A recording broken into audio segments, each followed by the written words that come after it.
Hi guys, welcome to Smart Commerce classes.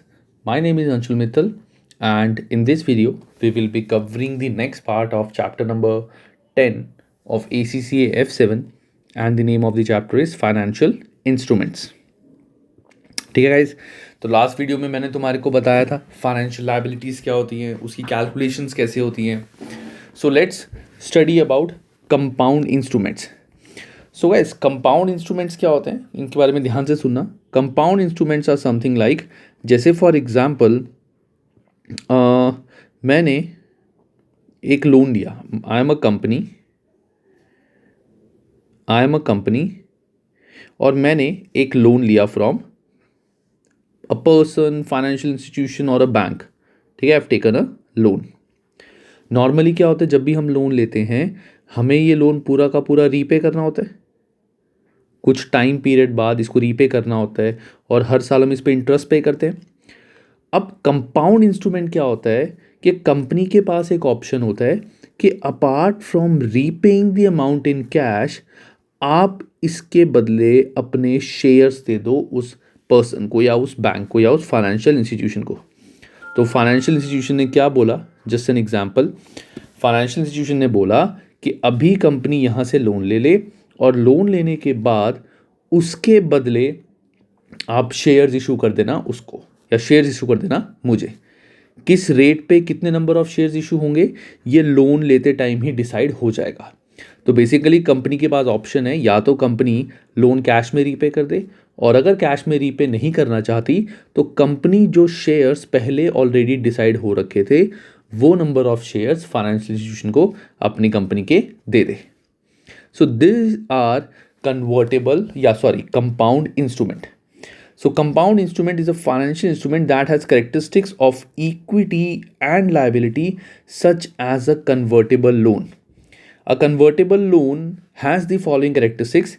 It is repayable at the lender's option in shares of issuing company instead of cash के. जिसने loan दिया है उसके पास option होता है, lender मतलब FI जिसने लोन दिया है, कि अगर वो चाहे तो शेयर्स भी ले सकता है, वो चाहे तो कैश भी ले सकता है, डिपेंडिंग अपॉन इस कंपनी की क्या सिचुएशन है. The number of shares to be issued is fixed at the time of inception of loan. Loan लेने टाइम पे ही ये नंबर ऑफ शेयर्स फिक्स हो जाते हैं. The lender will accept a rate of interest below the market rate for non convertible instrument. अगर कोई non convertible instrument है उस केस में जो इंटरेस्ट रेट ऑफ इंटरेस्ट होगा that is below market rate. जो भी इंटरेस्ट रेट मार्केट वाला होता है उससे थोड़ा कम ये चार्ज करेगा. ठीक है, so that is a compound instrument. आगे अब ये थोड़ा सा थ्योरी का है, फटाफट से इसको पढ़ लेते हैं. As the lender is allowing company a discounted rate in return of the potential issue of equity, these convertible instruments are accounting for using a split accounting, that is recognizing both their equity and liability component. That is, there is a liability or debt element as the issuer has the potential obligation to deliver cash. There is also an equity element as the investor may choose to convert loan into shares instead. कि दो option बन जाते हैं, date और equity. Date कैसे बनेगा कि loan repay cash में करना है, ये भी हो सकता है. दूसरा ये भी हो सकता है कि लोन की जगह हम उसको इक्विटी दे दें. अब अगर हम इक्विटी देंगे सो इक्विटी तो हमारा लायबिलिटी होती ही नहीं है, इक्विटी तो कंपनी की ओनरशिप होती है, so that is not a liability. So वो दोनों केस में हमारी अकाउंटिंग कैसे होगी. So the accounting for convertible loan falls in 2 stages, initial and subsequent measurement. अब सबसे पहले आता है इनिशियल रिकग्नाइजेशन. अब वैसे ये वाला पॉइंट भी तुम्हारे को जब प्रैक्टिकल होगा तभी अच्छे से समझ आएगा, बट स्टिल एक बार थ्योरी भी पढ़ लेते हैं एटलीस्ट इस वाले पॉइंट की. The liability is measured at its fair value. The fair value is the present value of the future cash flow, interest and capital discounted using market rate of interest for non convertible debt instrument.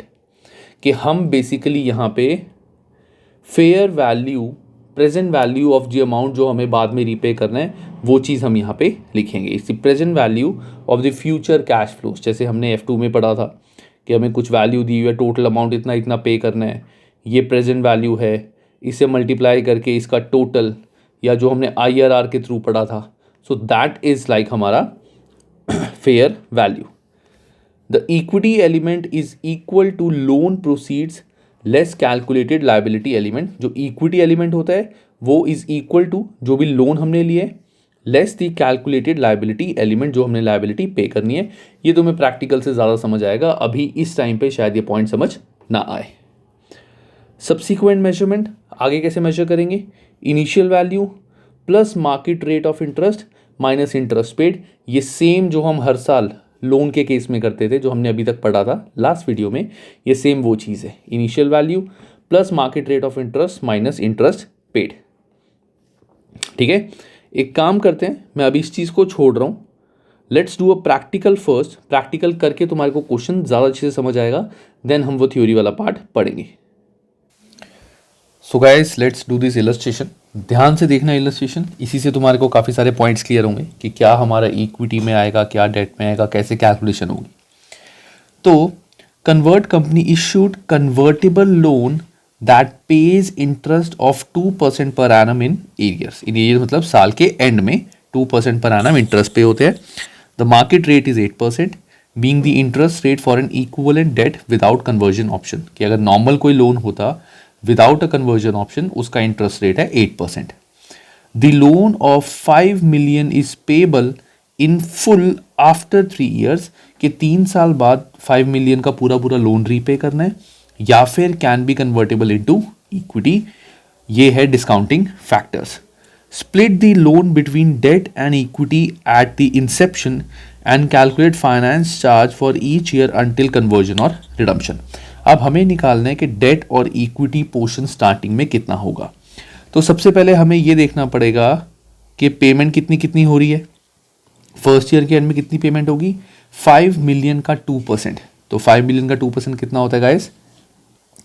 This is 1 lakh. तो पहले साल 1 lakh payment हो रही है, दूसरे साल भी 1 लाख, तीसरे साल 1 लाख तो पेमेंट हो ही रही है, प्लस लोन भी रीपे हो रहा है विच इज 5 million. तो 5 million का लोन भी रीपे हो रहा है प्लस 1 लाख का इंटरेस्ट. अब इन वैल्यूज को मैं डिस्काउंटिंग फैक्टर से मल्टीप्लाई करता हूं, तो ये मेरा बन जाएगा 926,000, 857,000 और 51 इंटू 0.794. This is 4049400. ठीक है, अब प्रेजेंट वैल्यू क्या आ गई मेरी? 4049 दिस प्लस 857,000 प्लस 926,000.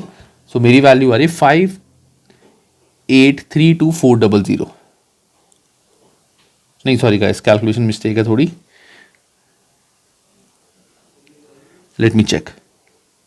अच्छा यहाँ मैंने जीरोज एक्स्ट्रा लगा दिए, एक जीरोज एक्स्ट्रा लगा दिए मैंने, सॉरी. तो 4049400 plus 85700 plus 92600. So this is 4227700. 4227700.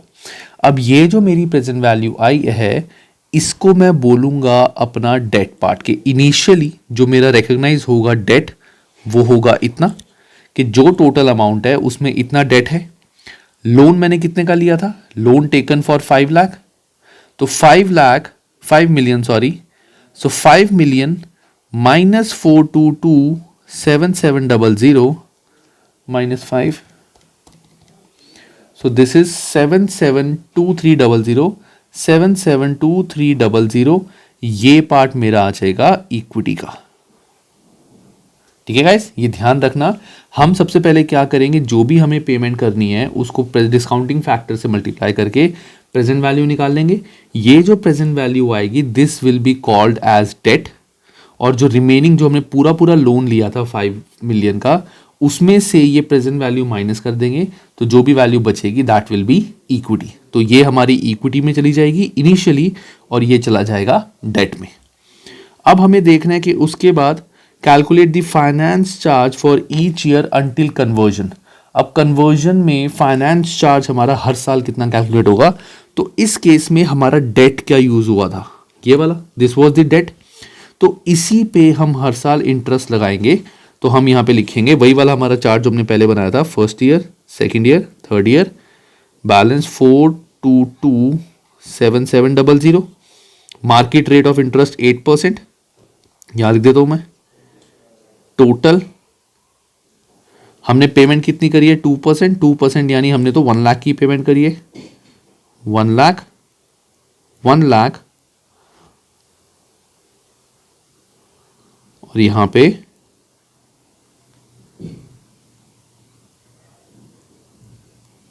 ये हमने पेमेंट करी है, और यहां आ जाएगा बैलेंस। अब देख लेते हैं 4227700, 4227700 इंटू 8%, 338216, 338216, तो प्लस 4227700, तो ये मेरा आता है, मैं टोटल नहीं लिख रहा, सीधा इसमें से -1 लाख कर रहा हूं, तो मेरी जो वैल्यू आ रही है बैलेंस दैट इज 4465916, तो 4465916, दोबारा से इस पे 8%,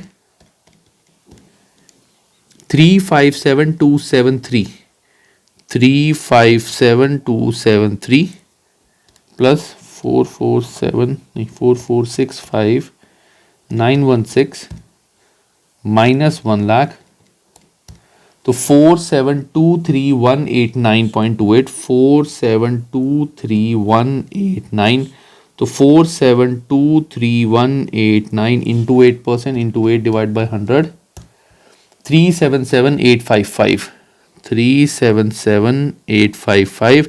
अब हम इन दोनों का टोटल करेंगे, वो पूरा 51 लाख बन जाएगा। तो दिस प्लस 4723,189, तो ये पूरा हमारी वैल्यू जो आएगी पूरी 51 लाख बन जाएगी, और 51 लाख का हमने पे किया तो बैलेंस रह जाएगा 0। ठीक है, तो फाइनेंस चार्जेस जो हमारे हर साल आएंगे वो होगा दिस, दिस एंड दिस, ये तीनों हमारे होंगे फाइनेंस चार्जेस। ठीक है, this is how we will calculate, और ये हमारा फाइनेंस इंटरेस्ट हर साल में चला जाएगा जो हमसे पूछा गया। ठीक है, और ये हमारी हो जाएगी कैरिंग अमाउंट ऑफ लायबिलिटी, पहले साल में नॉन करंट लायबिलिटी, दूसरे साल में नॉन करंट लायबिलिटी, दूसरे साल में आ जाएगी करंट लायबिलिटी क्योंकि तीसरे साल तो पे होगा, और ये पूरा इक्विटी में चला जाएगा 772300।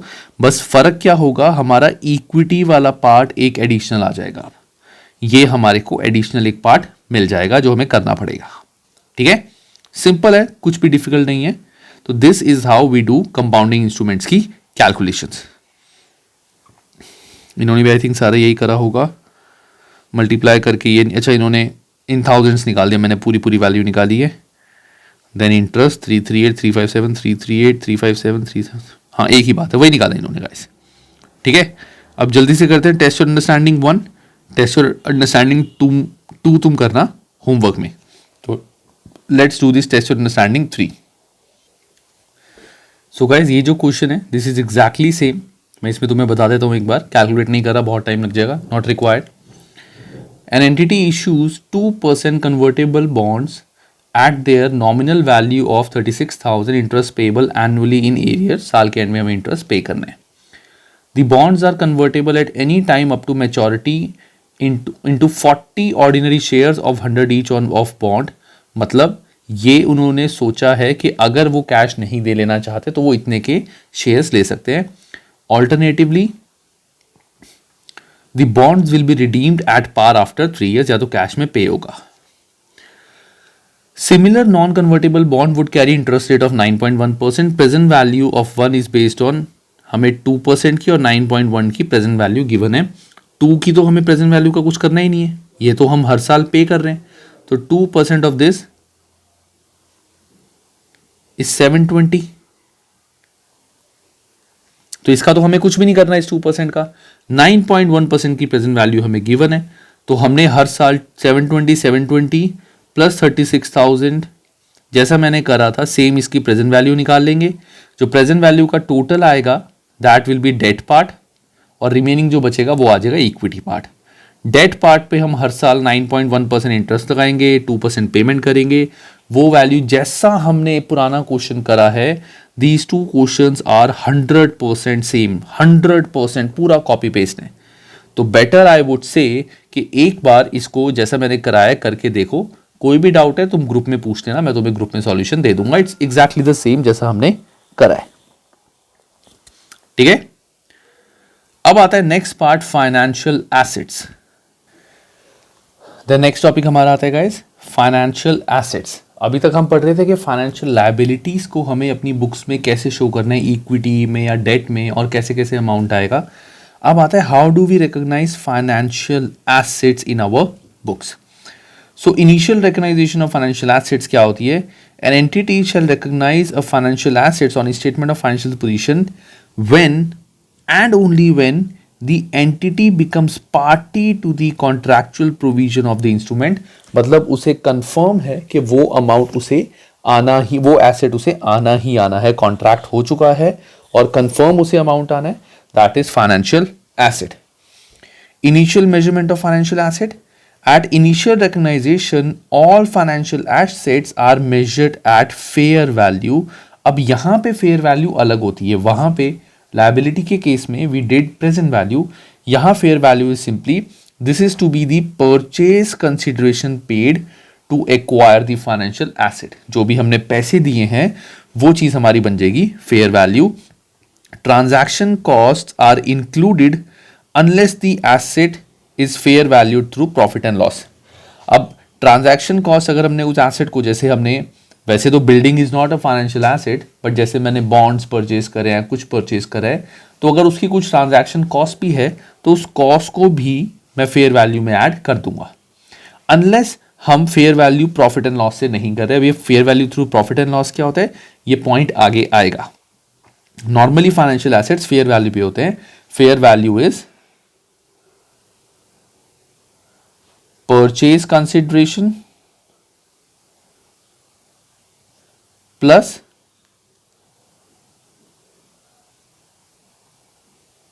transaction cost। purchase consideration plus transaction cost। अब स्पेसिफिक आता है हमारा इक्विटी इंस्ट्रूमेंट्स।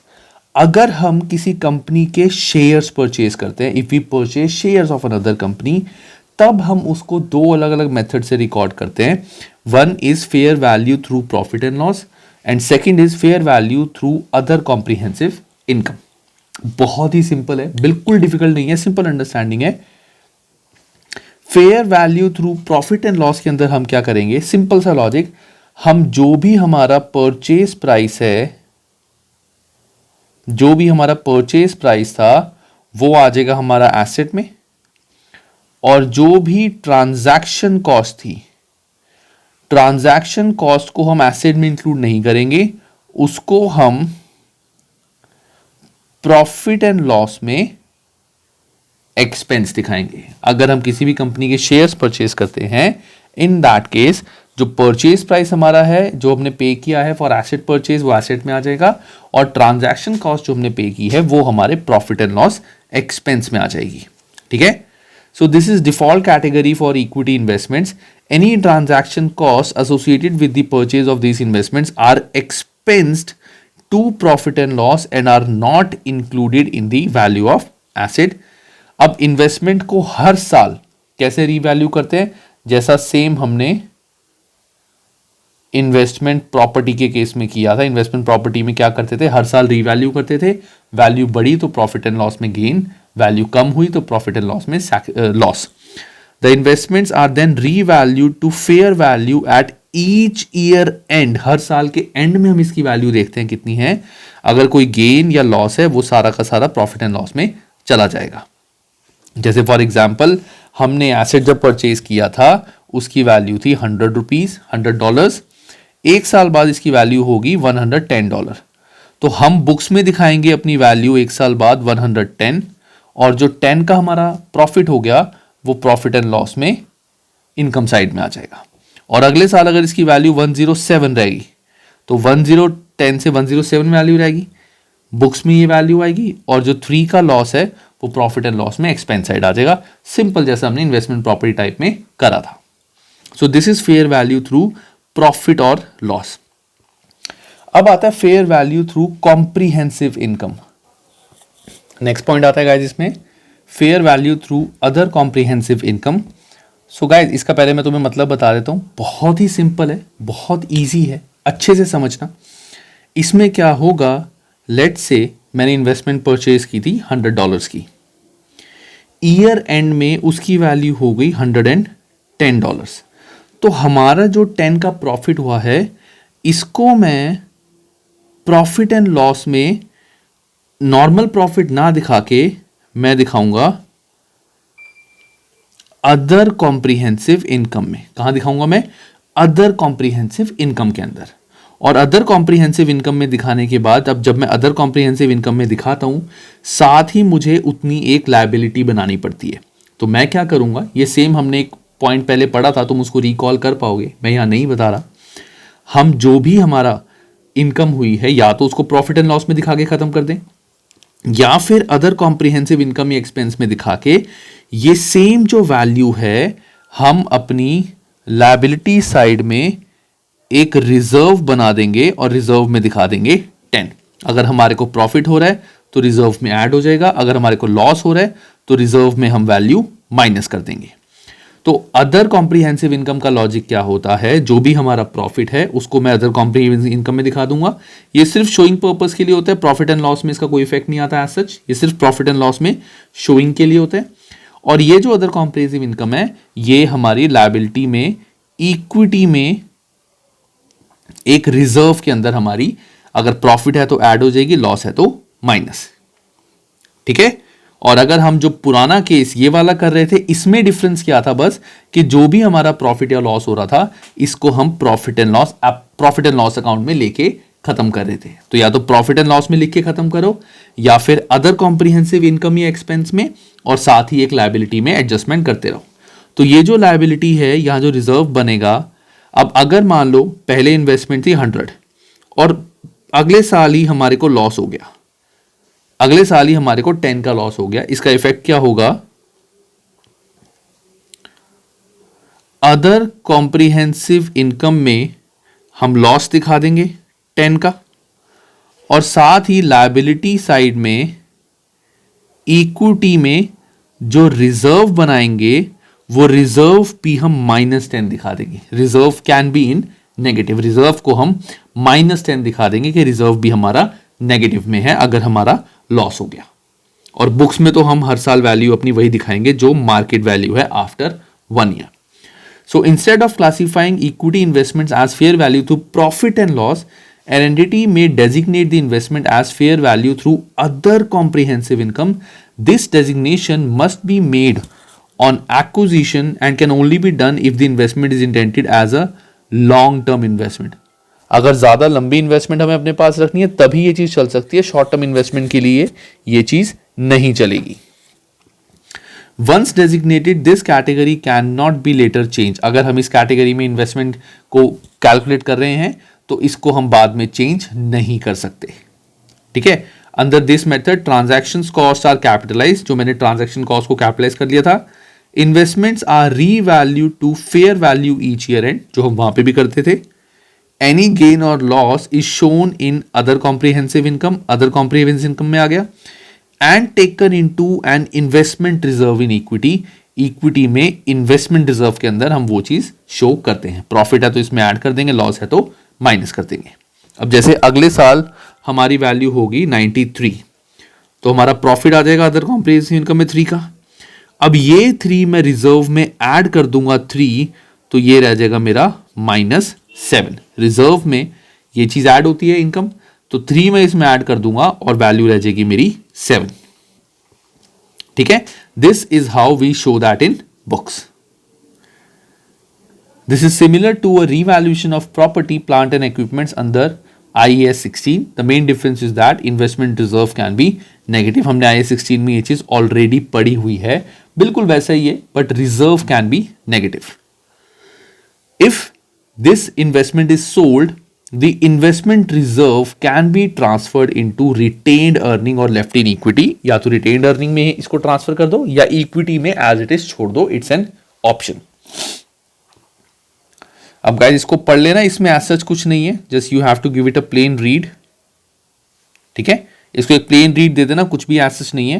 प्रैक्टिकल करेंगे तो कॉन्सेप्ट ऑफ कोर्स इजी हो जाएगा। Next is the calculation of debt instrument. अब डेट इंस्ट्रूमेंट की कैलकुलेशन क्या होती है? अगर हमने लोन दिया है, if we have paid loan, या जैसे हमने बॉन्ड्स परचेज किए हैं, हमने रिडीमेबल प्रेफरेंस शेयर्स परचेज किए हैं पैसे देके, जिसके पैसे हमें बाद में मिलेंगे। तो डेट इंस्ट्रूमेंट की कैलकुलेशन कैसे होती है? These are done in 3 ways। Fair value through profit and loss, exactly same जैसा हमने इक्विटी में पढ़ा है। Amortise cost, fair value through other comprehensive income. तो या तो अदर कॉम्प्रिहेंसिव इनकम से दिखा दो, ये भी हम पढ़ चुके हैं। Fair value through profit and loss ये भी पढ़ चुके हैं। एमोर्टाइज्ड कॉस्ट हम अभी पढ़ेंगे। The default category is again fair value through profit and loss. The other two category depend upon instruments passing 2 test. अगर ये 2 टेस्ट इंस्ट्रूमेंट पास कर लेता है तभी वो इन दोनों टेस्ट में आएगा, इन दोनों की कैलकुलेशन के अकॉर्डिंग आएगा, अदरवाइज वो यही रहेगा। So first is business model test. This considers the entity's purpose of holding the investment. Contractual cash flow characteristics test. This look at the cash that will be received as a result of holding the investment and considers what it comprises। तो ये हम पढ़ेंगे अभी इसको आगे। ये 2 test हम देखेंगे, business model test and contractual cash flow characteristic test. तो पहले हम देखते हैं एमोर्टाइज कॉस्ट का, कि कब हम उन एसेट्स को एमोर्टाइज कॉस्ट के अकॉर्डिंग कैलकुलेट करेंगे। तो पहला, the entity must intend to hold the investment to maturity. अगर इन्वेस्टमेंट मैच्योरिटी तक रखने का इरादा है तभी एमोर्टाइज कॉस्ट में कैलकुलेट करेंगे। The contractual term of the financial asset must give rise to a cash flow that are solely of principal and interest। इसमें जो भी कैश फ्लो, कैश इनफ्लो आएगा, जो पैसे आएंगे, that will be solely principal and interest, उसके अलावा कुछ भी नहीं होगा।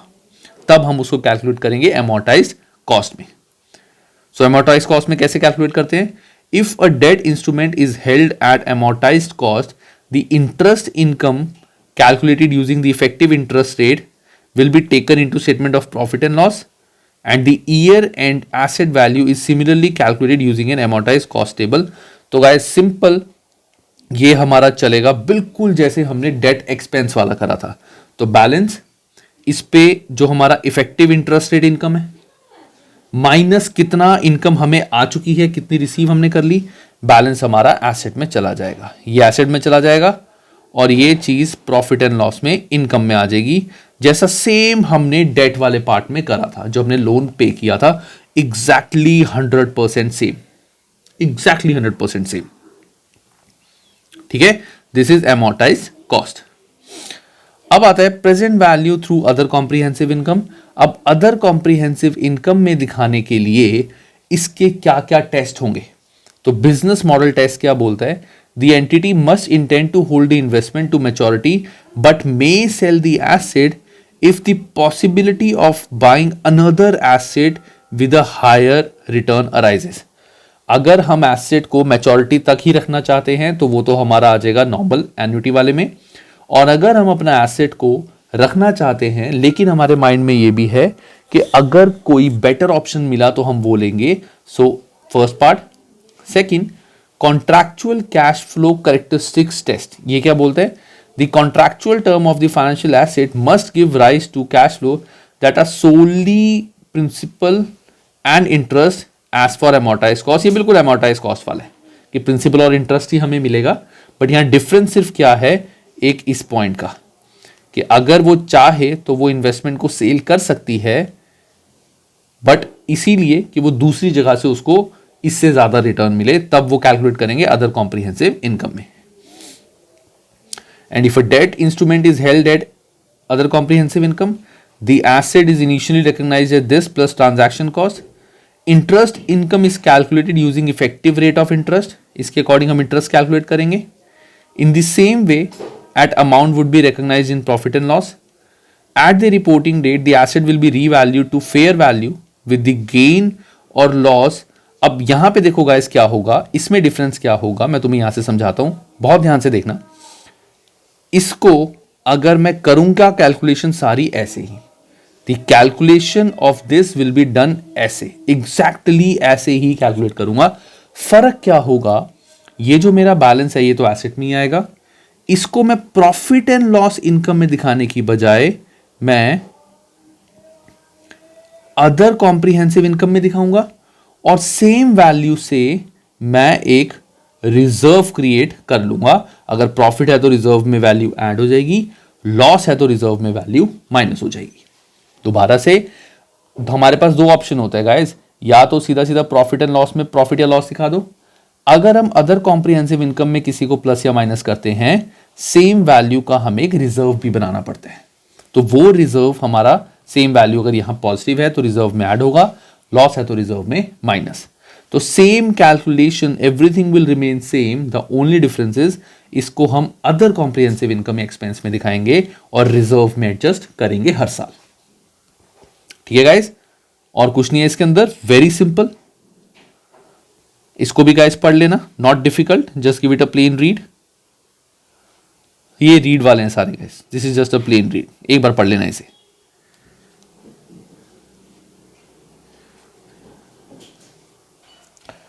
तो गाइस इसमें सबसे पहले आती है टेस्ट योर अंडरस्टैंडिंग 4 का फर्स्ट पार्ट।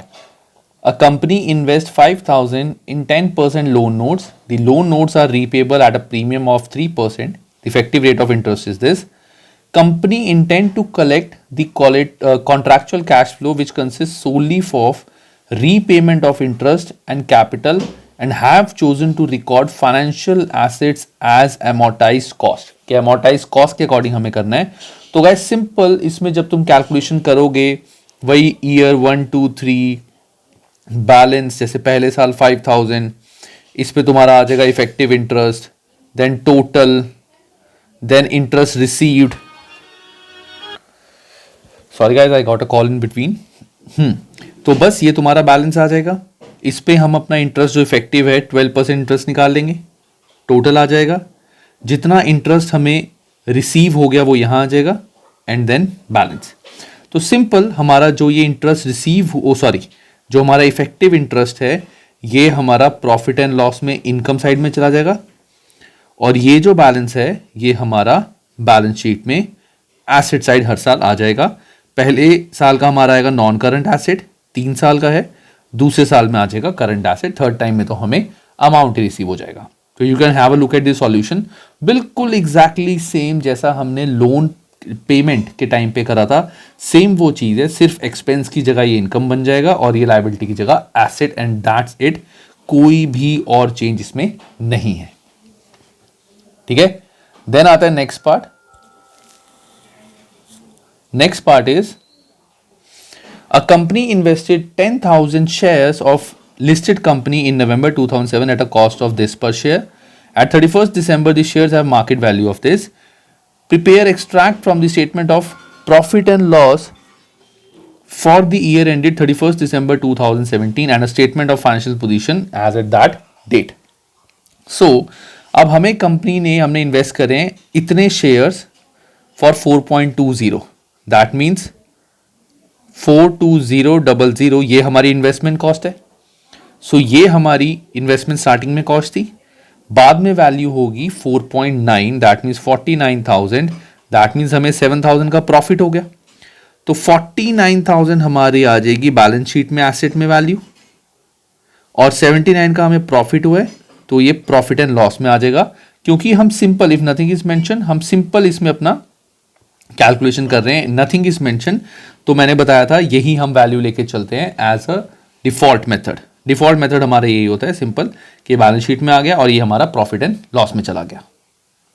ठीक है, and this will be treated as a current asset, non current asset नहीं, current asset. Why non current asset, sorry why not non current asset? क्योंकि यहां कहीं नहीं लिखा हुआ कि इन्वेस्टमेंट को लॉन्ग टर्म रखा हुआ है कुछ ऐसा। अगर लॉन्ग टर्म रखा होता तब हम उसको कॉम्प्रिहेंसिव तरीके से करते। तो शेयर्स को इन्होंने लॉन्ग टर्म के बारे में कुछ नहीं बोला हुआ, तो हम सिंपल इसको एज इट इज ट्रीट करेंगे। A company invested 20,000 shares in a listed company in October at a cost of 3.80. तो 20,000 इंटू 3.80, सो 76,000 की मेरी इन्वेस्टमेंट थी. At 31st December the market value is 3.40. 3.40 into 20,000, ये मेरी होगी 68,000. तो आज की वैल्यू 68,000, मेरा लॉस हो गया 8,000 का. अब ये मुझे दिखाना है as per other comprehensive income. सो मेरी आज की वैल्यू इतनी है, तो बैलेंस शीट में ये चली जाएगी मेरी long term asset, non current asset, क्योंकि यहां पे जब हम अदर कॉम्प्रिहेंसिव इनकम में तभी डालते हैं जब एसेट को लॉन्ग टर्म रखना होता है, शेयर्स को लॉन्ग टर्म रखना होता है. तो ये मेरा आ गया नॉन करंट एसेट. और ये जो मेरा लॉस है, ये एक तो आ जाएगा अदर कॉम्प्रिहेंसिव इनकम में, इसको मैं लॉस दिखा दूंगा 8,000 का ऐसे. और सेम इक्विटी के अंदर एक रिजर्व बना दूंगा 8,000 का, उसको भी माइनस कर दूंगा इक्विटी में रिजर्व. ठीक है, इक्विटी में रिजर्व आ गया 8,000 का, अदर कॉम्प्रिहेंसिव इनकम में लॉस आ गया, और बैलेंस शीट में 68 का नॉन करंट एसेट. तो दोनों में डिफरेंस क्या है? ये प्रॉफिट एंड लॉस के अंदर जाता है और ये अदर कॉम्प्रिहेंसिव इनकम और रिजर्व में. That's it. बहुत ही सिंपल है गाइस. 3-4 बार इसकी वीडियो अगर नहीं समझ आ रहा, 2-3 बार देखो, बहुत इजीली समझ आ जाएगा. 2-3 क्वेश्चंस करो, it's as easy as you can not even imagine. ये चैप्टर देखने में मुश्किल लगता है बट एक्चुअली इतना नहीं है. ठीक है गाइस, टेस्ट और अंडरस्टैंडिंग 5 तुम कर लेना. This is your homework. ये तीनों केसेस के अकॉर्डिंग है, इसके सॉल्यूशन के साथ तुम कर लेना. ठीक है, अब आता है डी रिकॉग्नाइजेशन. गाइस ये वीडियो मैं यहीं बंद कर रहा हूँ because it's 2:58 and I have a class at 3.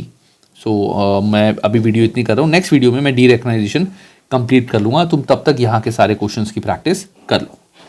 ठीक है guys, have a good time and take care of yourself.